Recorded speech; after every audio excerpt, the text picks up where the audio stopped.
네, 저희도 발표 시작하도록 하겠습니다. 저희는 케글 컴피티션 에이사 스마트 워터 어널리틱스라는 컴피티션에 참여했습니다. 저희 간단한 목차는 소개와 그다음 데이터에 대한 설명, 그리고 데이터를 어떻게 처리했는지, 그리고 모델은 어떻게 만들었는지, 모델의 이제 성능에 대해서 평가하는 단계와 그다음에 모델이 예측한 결과값, 그리고 전체적인 이제 저희가 진행한 프로젝트에 대한 총평, 그리고 마지막은 참고 문헌 순으로 진행하도록 하겠습니다. 먼저 소개부터 하겠습니다. 저희 프로젝트는 작년 12월부터 시작한 프로젝트였습니다. 하지만 저희는 이 프로젝트의 마감 10일 전에 이제 참여할 수 있게 돼서 저희 3명이 총 참가한 기간은 10일입니다. 그리고 결과는 3월 10일에 발표될 예정입니다. 이 컴피티션의 목표는 아세아라는 그룹이 수위를, 그러니까 매일 적정 수위를 유지하기 위해서 이제 그것을 예측하기 위한 모델을 만들어 달라는 게 이제 목표였고요. 평가 지표입니다. 저희는 통계적 모델도 필요하고 머신러닝 모델, 그리고 그것을 개선해가는 과정들, 그 다음에 모델의 이제 정확도 등을 다 출력해내야 됐고요. 그 과정들을 다 이제 논리적인 과정에 맞춰서 정리를 해야 됐습니다. 마지막에는 이제 저희가 1년치에 해당하는 기간의 적절한 수위를 예측하는 것이 예측 범위고, 모든 과정을 다 이제 평가 지표에 들어갑니다. 그러면 이 중에서 이제 MAE와 RMSE가 뭔지 한번 짚고 넘어가려고 합니다. MAE는 실제값과 예상값의 차이의 절대값의 평균값입니다. 그리고 RMSE는 실제값과 예측값, 에러값의 제곱의 평균의 루트를 씌우는 값입니다. 저희가 회귀 분석할 때 자주 만난 MACE 값의 루트를 씌워진 값이라고 생각하시면 되겠습니다. 결론적으로 수치가 낮게 나올수록 좋은 정확도가 높은 모델임을 이제 예측할 수 있는 지표라고 생각하시면 될 것 같습니다. 특히 시계열 자료에서 많이 사용한다고 합니다. 저희 팀에 대해 소개하겠습니다. 저희 팀이 이 컴피티션에 참여한 목적은 먼저는 정형 데이터를 분석해 보고 싶었고요. 그리고 정형 데이터를 프로세싱하는 과정을 한번 해보고 싶었고, 그 다음에 시계열 자료에 대해서 한번 공부해 보고 싶었습니다. 그리고 마지막으로 저희가 딥러닝 알고리즘을 한번 시계열 자료 예측에 사용해 보고 싶었습니다. 저희 역할은 이제 3명이 각각 이제 2파트씩 나눠서 이제 작업을 했고요. 모델링 과정과 데이터 분석, 그 다음에 모델링을 위해서 준비하는 과정들, 이런 것들을 다 나눠서 프로젝트 기간 동안 진행했습니다. 저희 이제 프로젝트 프로세스 과정은 먼저 케글 데이터셋을 몽고DB에 집어넣어서 그 몽고DB를 통해서 몽고DB에 있는 데이터베이스에 있는 데이터셋을 저희가 가지고 와서 이제 그 데이터를 분석하고, 그리고 이제 지역적인 특색도 확인하고, 그 다음에 결측치가 많은 데이터들이 많아서 그 결측치를 이제 저희가 저희 나름의 기준에 맞춰서 이제 결측치를 해결했고요. 그 다음에는 이제 모델링을 하기 위한 전 단계로 적절한 변수 변환이라든지 아니면 사용해야 될 변수들을 선정하고, 그리고 여러 지역이 있는데 그 지역 중에 가장 대표적인 지역을 선정하는 과정을 해서 이제 최종적으로는 4개의 모델을 완성했고요. 그래서 그 모델을 통해서 예측을 하게 되었습니다. 두 번째는 이제 데이터 분석 파트입니다. 먼저 저희 데이터는 4가지 수자원에 관련된 정보를 가지고 있습니다. 그래서 샘물과 저수지, 그리고 강과 호수, 이 것들을 이제 설명해줄 이제 변수들은 이제 날짜별로, 그다음에 강수량과, 그다음에 기온, 그다음에 수심, 그다음에 이제 얼마나 소비되는지, 그다음에 수량, 그다음에 호수의 수위, 그 다음에 우물의 깊이로 저수지의 양을 이제 가능하는데 이제 변수로 사용했습니다. 먼저 지하수에 대한 이제 변수에 대해서 말씀드리겠습니다. 각 지하수에 네 가지의 지역이 있습니다. 네 가지 지역이 있는데 주어진 변수는 다 다릅니다. 개수도 다 다르고 보시면 아시겠지만 오제와 도가넬라는 한 군데는 수심 데이터가 없습니다. 그리고 같은 종류의 변수를 가지고 있지만 종류가 많은 지역이 있고 적은 지역이 있습니다.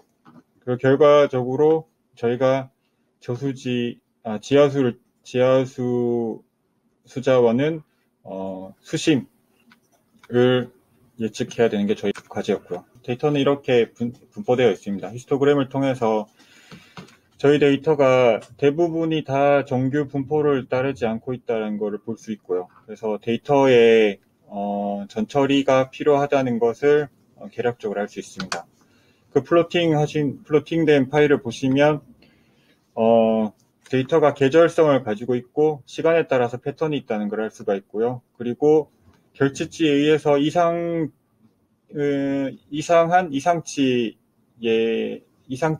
값이 이제 많이 발견되는 것을 볼 수가 있습니다. 다른 지역입니다. 샘물입니다. 샘물은 이제 수량을 예측하는 거였고요. 세 가지 지역이 있고요. 샘물의 히스토그램이고 플로팅입니다. 같은 문제를 다 가지고 있습니다. 같은 특징과 그리고 같은 문제들을 다 가지고 있는 데이터들입니다. 그리고 강과 이제 호스 데이터입니다. 독립 변수가 조금씩 차이가 납니다. 그리고 타겟 변수도 이제 각 수자원 종류별로 이제 다릅니다. 같은 문제가 이상치가 많이 있다는 것을 이제 히스토그램을 통해서 보면 이제 대략 알 수가 있고요. 그 다음에 플로팅을 통해서 계절성과 패턴이 갖고 있다는 것을 직관적으로 알 수가 있습니다. 자, 그 다음에는 저희가 이제 지역적인 특색을 이제 지도에 표시해서 알아봤습니다. 그래서 강우량과 이 지도에 표시된 거는 강우량 그리고 기온인데 이제 측정된 지역이 가깝다는 특징이 있고요. 그래서 서로 같은 변수지만 서로 연관성이 높을 수도 있다라는 걸 이제 암시해주는 이제 결과입니다. 그리고 빌렁치노와 아흐노는 두 군데가 특별히 많이 연결되어 있습니다. 그래서 빌렁치노 호스에서 개방을 하면 바로 아른노 강으로 이제 물이 유입되도록 구조적으로 그렇게 되어 있기 때문에 두 곳은 지역적으로 밀접한 관계가 있다는 것을 지도상으로 그리고 구조적으로 알 수가 있습니다. 자, 이제 분석된 데이터로 이제 프로세싱 과정으로 들어가 보도록 하겠습니다. 저희 이제 많은 결측치 값을 많이 가지고 있는 데이터들이 많이 있습니다. 그래서 이것들을 처리해야 되는데 한 세 가지로 접근했습니다. 먼저는 너무 많은 데이터가 빠져 있는 기간들은 일단 삭제하는 방법과 그리고 특별히 어느 기간에 집중적으로 빠져 있는 기간에 이제 다루는 방법 그리고 도중에 연결이 끊겨 있는 데이터들 이런 것들을 다루는 세 가지 방법으로 한번 접근해 봤습니다. 먼저는 오랜 기간 동안 결측치가 너무 많아서 채울 수 없는 데이터는 일단 먼저 지우고 시작했고요.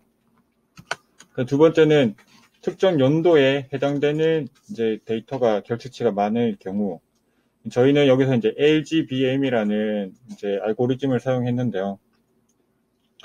그러니까 이거를 사용할 수 있었던 이유 중에 하나는 요거 먼저 보시겠습니다. 오른쪽에 보시면 패턴이 강합니다. 그래서 특별한 이변이 없는 한 예측이 좀 수월하겠다는 생각이 들었고요.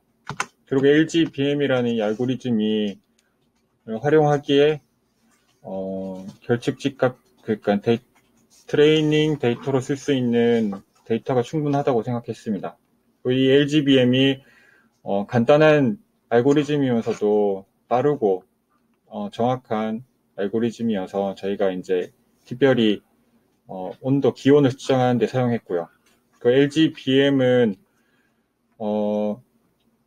트리 기반의 알고리즘인데 이게 수직적입니다. 그러니까 모든 걸 다 점검하면서 하는 계산하는 것이 아니라 틀린 것에는 가중치를 주고 맞은 것 쪽으로 계속 타고 내려가서 이제 계산하는 알고리즘입니다. 그래서 저희가 이 값을 예측하는데 빠른 시간에 해결할 수가 있었습니다. 저희가 실제로 해결한 데이터, 이제 결측치를 해결한 화면입니다. 저희가 이제 기온 데이터는 이런 식으로 해결했습니다. 그리고 세 번째 방법으로는 저희가 이제 방향성을 가지고 있는데 끊겨진 데이터는 인터폴레이션 했습니다.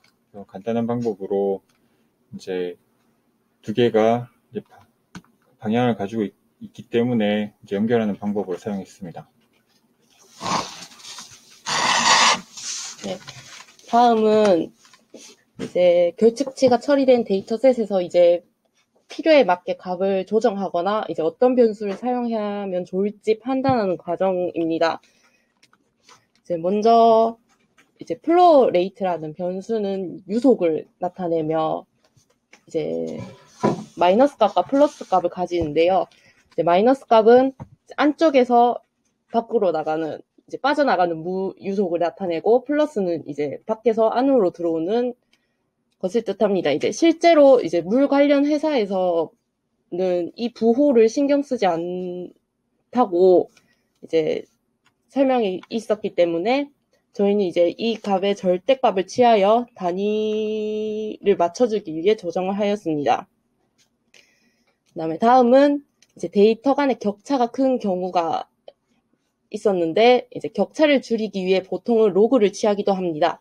하지만 이번 변수에는 마이너스 값이 존재하여 이제 로그를 취할 수 없었기 때문에 이제 모델 작성할 때 변수의 정규화 작업으로 대신하였습니다. 이제 실제 예측하는 4개의 모델을 만들기 위해 사용한 데이터는 이제 전부를 사용하는 방법도 있지만 이제 시간 관계상 이제 그게 불가능하다고 생각하여 이제 다양한 변수와 데이터 양을 고려하여 각 구역을 대표할 수 있는 4개의 데이터를 추려서 사용하였습니다. 사용한 데이터는 이제 보시는 것과 같이 나타냅니다. 이제 최대한 원본 값을 가지고 있는 데이터로 변수 간의 연관성 분석을 통해 이제 불필요한 변수를 줄이는 과정입니다. 연관성이 있다는 것은 하나의 변수가 증가할 때 다른 변수도 같이 증가한다는 것을 나타내며 이제 변수가 가지는 값이 같다는 것이 아니라 이제 동일한 경향을 보이고 있다는 것을 뜻합니다. 이제 빨간색 칸에 들어있는 값들이 연관성이 가장 높게 나타내는 것들이며 이제 그 중에서 대표성이 있는 변수로 간추려서 사용하였습니다. 이제 강과 호수도 마찬가지로 연관성을 따져서 이제 대표적인 변수를 뽑아내는데요. 이제 여기서 강의 강수량은 북쪽과 남쪽으로 나누어져 이제 연관성을 가지고 있기 때문에 이제 남쪽과 북쪽에서 각각 하나씩 변수를 뽑아내어 사용하였습니다. 실제로 강은 아까 처음에 말씀드렸다듯이 호수와 지리적인 연관성이 있으므로 호수의 수위는 강의 수위에 영향을 주는 것으로 예상하기 때문에 강의 모델을 만들 때 호수의 타겟을 이제 포함시키도록 하였습니다. 이게 강에 대한 내용입니다. 이제 실제로 다음은 예측 모델에 대한 설명을 드리겠습니다. 이번에 사용한 모델은 2가지가 있으며 먼저 프로펫에 대한 설명을 드리겠습니다. 프로펫은 이제 페이스북에서 제공한 시계열 예측 패키지이며 통계적 지식이 없어도 직관적인 파라미터를 통해 모형을 조정할 수 있고 일반적인 경우 기본값만을 사용해도 높은 성능을 보여주기도 합니다. 프로펫에 대해 세부적인 내용은 공개되지 않았지만 다음과 같은 요소로 구성되어 있습니다.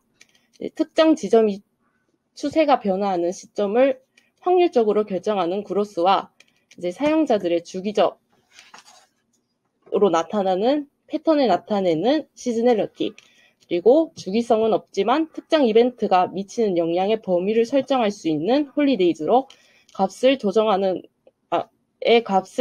것으로 세부 설정이 가능합니다.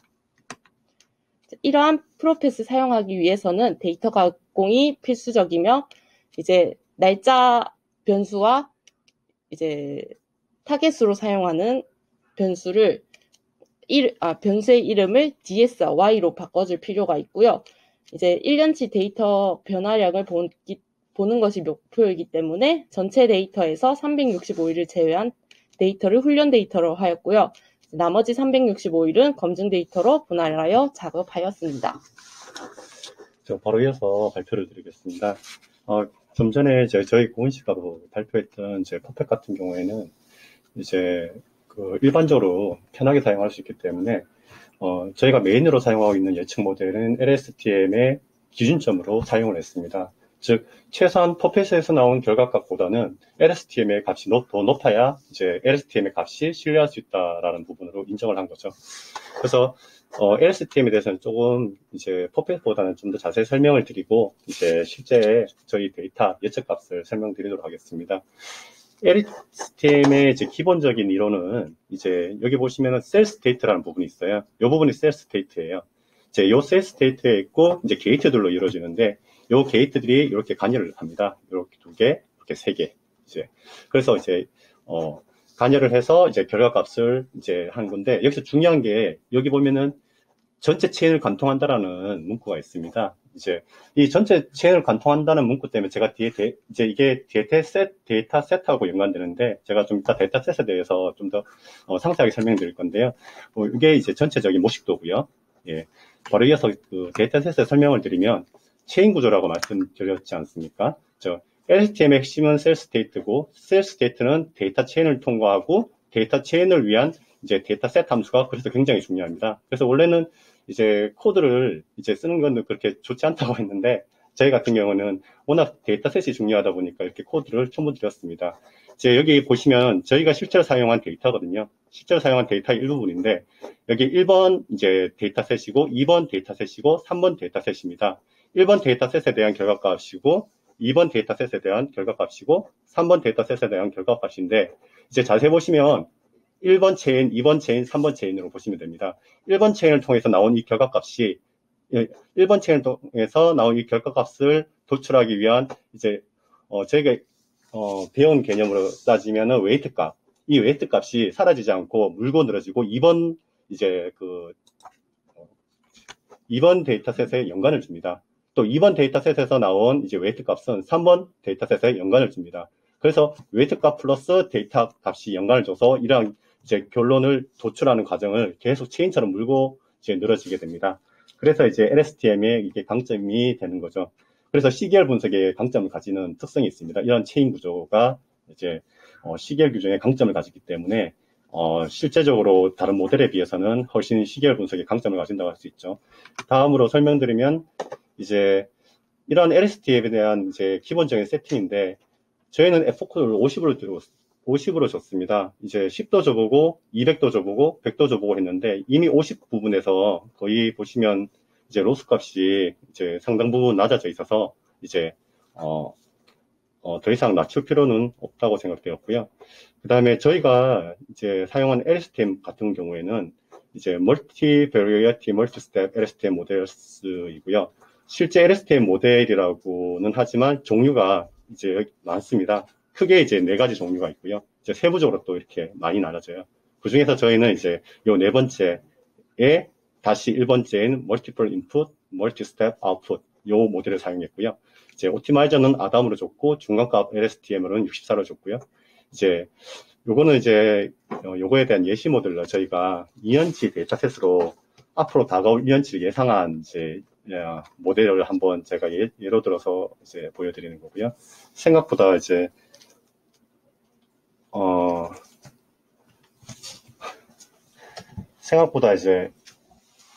굉장히 값이 잘 나오고 있죠. 예. 사실 요거 내는데 상당히 힘들었거든요. 예, 나중에 이제 또 말씀을 드리겠지만.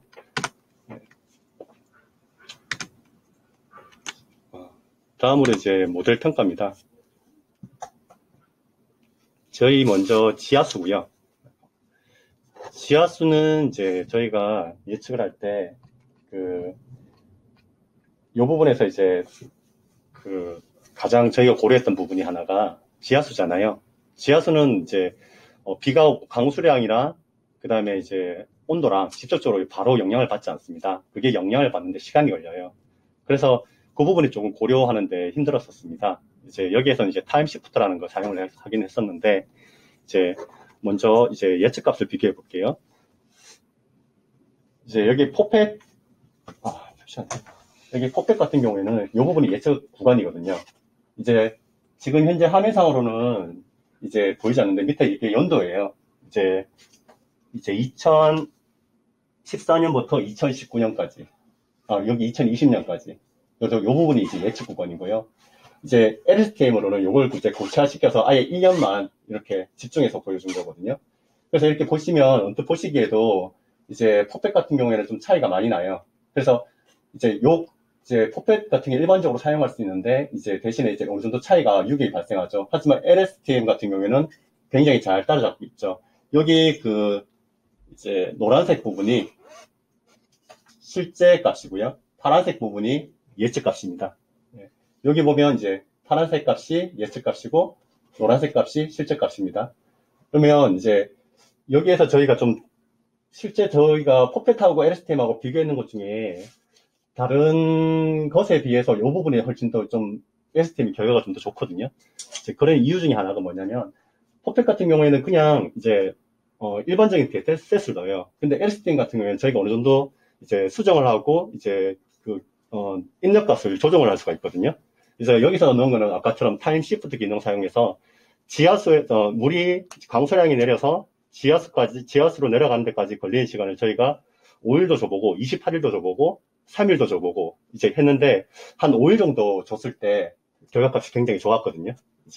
그래서 이제 이 부분을 이제 나타내 드리고요.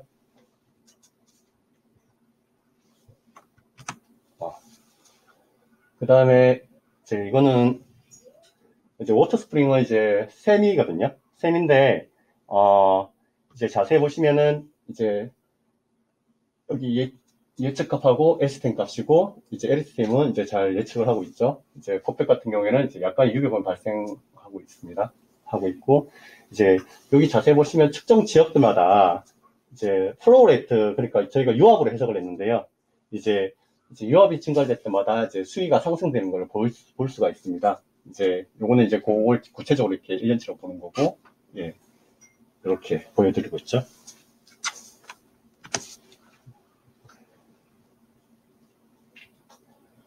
그 다음에 리버 같은 경우에는 이제 굉장히 값이 일정한데요. 이제 좀 전에 이거 보여줬던 여기 지하수 부분 LSTM 예측값 이제 요 추이하고요. 이제 리버의 요 추이가 이제 사실상 약간 비슷한 추이를 보이거든요. 그래서 실제적으로 지구과학적으로 알아보니까 지하수가 이제 강하고 이제 연관이 돼 있어요. 이제 강의 수위나 이런 것들이 지하수 수위에 영향을 미치더라고요. 지구과학적으로. 그래서 그 부분에 대해서 이제 지구과학적으로 이제 확인을 할 수 있었어요. 역으로 이제 이 데이터를 보고 다시 살펴보니까 그래서 지하수 수위하고 이제 사실 이제 요거하고 조금 아쉬웠던 점인데, 그래서 지하수 수위와 이제 강하고의 이제 연관도를 이제 데이터를 새로 완전히 짜집게 해야 되는데 데이터셋의 결측치나 모든 부분이 좀 부족해서 이제 사실상 구체적으로 유용한 셋을 구할 수가 없어서 그걸 비교해 보지 못했습니다. 이제 구체적인 비교에서 마지막으로 이제 호수고요. 이제 호수 같은 경우에는 이제 사실상 수압이나 이제 유압 이제 이런 게 크게 변동이 없이 일정하게 유지되더라고요. 이제 이게 유압이고 이제 호수 수위고요. 이제 계절성은 보이지만 이제 계속 일정한 수위로 이제 최대값과 최소값이 굉장히 일정하게 유지되더라고요. 이것도 이렇게 1년치라서 이게 아마 6월달이고 12월달쯤이고 6월달이거든요. 일정하게 이렇게 유지돼요. 다음이고요.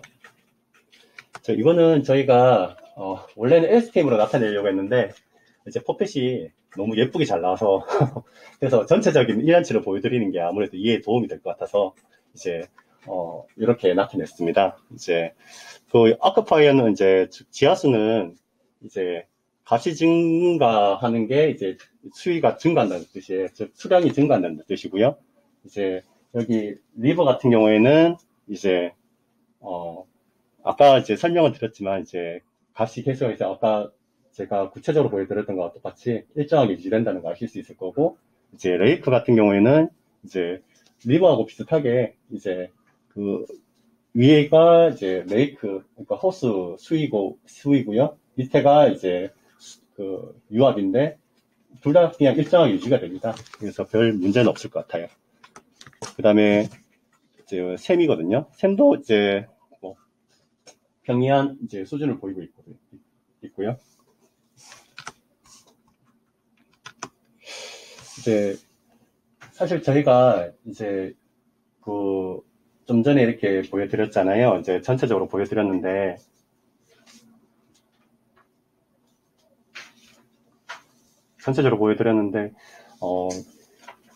저희가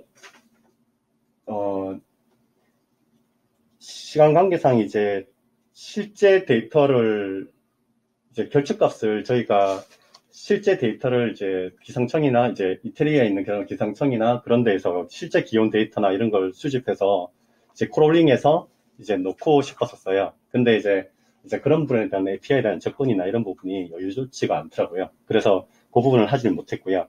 그 다음에 이제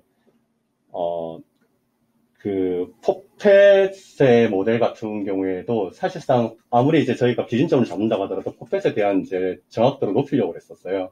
근데 포펫 같은 경우에는 아까 지하수 수위라든지 지하수 수위에 영향을 미치는 이제 물이 지하수까지 침투되는데 걸리는 그런 시간 문제라든지 그런 부분에 대한 이제 데이터 변동성이나 그다음에 갑작스러운 이제 노이즈 값에 대해서 이제 정확도가 굉장히 떨어지더라고요. 그래서 이제 포펫은 이제 저희가 이제 대략적인 추세를 확인하는 용도로 이제 제한적으로 이제 사용했다라는 부분이고요. 그래서 이제 LSTM 모델에 저희가 의존을 사실상 실제적인 예측은 LSTM 모델에 의존을 많이 해서 했었습니다. 근데 실제로 해보니까 LSTM 모델은 이제 저희가 퍼펫에 비해서 이제 확실히 LSTM 모델 같은 경우에는 예측 정확도가 굉장히 높아요. 이제 실제로 이제 거기 있는 논문에도 봤을 때 이제 다른 K그랩 참여한 다른 팀들에 봤을 때도 이제 저희들보다는 이제 그 퍼펫에 대한 정확도를 높였는데 대략적으로는 이제 LSTM에 대한 이제 성능을 좀 더 높게 평가해주는 이제 추세더라고요. 다음으로 이제 전체적인 저희 이제 리뷰를 해보면요. 저희가 이걸 통해서 배웠던 거는 이제 퀵을 통해서 이제 실전 데이터에 대한 경험을 했고요.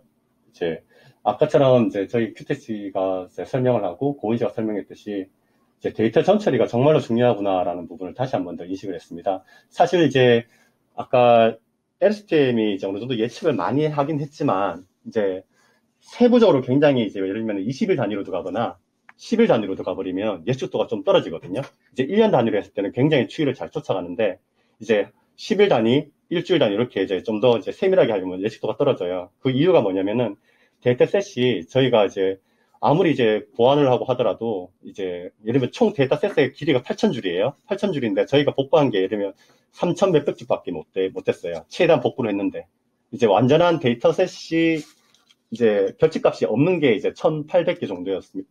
거죠. 그래도 1,200개 정도로 복구를 했죠. 근데 그래도 이제 사실상 4,000 몇백 개 정도의 이제 데이터를 손실할 수밖에 없었어요. 그래서 그러한 데이터에 대한 전처리가 굉장히 힘들어서 그래서 아까 말씀드렸던 이제 그런 기상청이나 그런 데이터를 좀 더 가져오지 못했던 부분이, 실제 데이터를 가져오지 못했던 부분이 좀 많이 아쉬웠습니다. 그 다음에, 다음으로는 이제 시계열 데이터 분석인데요. 이제 통계적 방법을 통해서 이제 그 시계열 데이터 분석에 대한 좀 기본적인 이해를 했어요, 사실은. 그 LSTM을 통하기 전에 저희가 이제 시계열이란 걸 통계적으로 분석을 하려고 시도를 했었습니다. 비록 여기에는 안 나타나 있지만, 왜냐하면 LSTM이 결과가 훨씬 더 좋기 때문에 안 나타나 있지만, 이제 통계적 방법을 통해서 시계열 데이터 분석을 하려고 시도했고, 그를 통해서 사실상 LSTM이나 이제 그 외 다른 그런 통계적인 모듈에 대해서 이해할 수 있는 시간을 가졌게 되었었고요. 그 다음에 그래도 아쉬운 점이 많았던 거는 저희가 실 프로젝트 기간이 10일이라는 부분하고 이태리 쪽 지역에 대한 정보가 좀 부족했다라는 부분. 그나마 다행인 거는 한국처럼 이태리 지역이 산이 많거나 그렇지 않아서 이제 기본적으로 이제 아까 보셨다시피 강수량이랑 이제 대부분 그 데이터값이 평이하게 나와요. 평이하게 나와서 이제 그나마 이제 데이터셋을 부족한 결측치를 채워넣는 게 조금 수월했다. 이제 그나마 이제 그게 위안이 되고요. 그 다음에 세 번째로는 이제 지구과학적 이론에 대한, 이걸 하다 보니까 자꾸만 지구과학적인 부분에 대한 접근을 하게 되더라고요. 이제 물론 이제 저희 같은 경우는 데이터를 통해서 역으로 지구과학적 부분을 접근을 했지만, 어쨌든 좀 더 그에 대한 논문이나 이런 부분을 검토하고 싶었는데 그렇지 못해서 그게 좀 더 아쉬웠습니다. 이제 그리고 여기 비록 그 ACEA 그룹에서 이제 목표로 설정해 주지는 않았지만, 사실 저희가 ACEA 그룹에 이 프로젝트를 하면서 ACEA 그룹에 이런 걸 제안을 해보자 이런 생각을 했었어요. 이제 이쪽 저희가 ACEA 그룹에다가 하고 싶은 말은, 전체적으로 너희가 우리가 예상을 해보니까 너희가 걱정하는 그런 이제 물 부족이나 그런 부분이 일어나진 않을 것 같다. 굉장히 이제 예측 가능 범위 내에서 계속해서 이제 수량 조절이 이루어지고 있고, 광수량 및 이제 온도나 이런 기본적인 요소들이 굉장히 평이하게 존재하고 있기 때문에, 그렇게 수량이 이제 물 부족이나 그런 걸 겪을 염려는 별로 없을 것 같다. 이제 부분적으로는 있겠지만, 전체적인 물 부족 그런 걸 겪지 않아도 될 것 같다라고는 하지만, 실제적으로 저희는 이제 좀 더 하고 싶었던 게 뭐냐면은, 좀 더 데이터가 좀 더 있었으면은, 강수량, 이제 온도, 그 다음에 그 외에 실질적인 수위에 영향을 미치는 요소가 과연 몇 %씩, 이제 강수량은 몇 % 정도 영향을 미치고, 이제 강하고 이제 지하수 간의 관계가 구체적으로 어떻게 돼 있어서 이제 어떻게 영향을 미치는지. 그래서 이제, 앞으로 미래에 이제 어떤 부분에 문제가 생기면 있던 수위에 직접적인 영향을 미칠 수가 있으니까 그런 쪽에 대한 프레딕션을 해주고 싶었습니다. 제안을 해주고 싶었습니다. 근데 이제 그런 그 부분을 못했던 게 사실상 가장 아쉬운 부분으로 남아요. 그래서 그 부분이 가장 아쉽게 남겨지고, 앞으로 이제 저희가 이제 이걸 끝나서라도 이제 LSTM 모델을 통해서 역으로 이제 그런 부분을 한번 예측해 보도록 한번 해볼 생각도 있어요. 그리고 마지막으로요. 이거는 저희가 LSTM 맨 처음에 초창기에 예측했던 모델입니다. 요 부분 보시면 이제 이렇게 돼 있잖아요. 그래서 사실 절망을 했는데 지금 이렇게 개선이 됐습니다. 꽤 정확하게 나왔죠. 그래서 이 부분이 좀 보람 있는 부분이라서 마지막에 이제 화면을 캡처해서 넣었습니다. 감사합니다.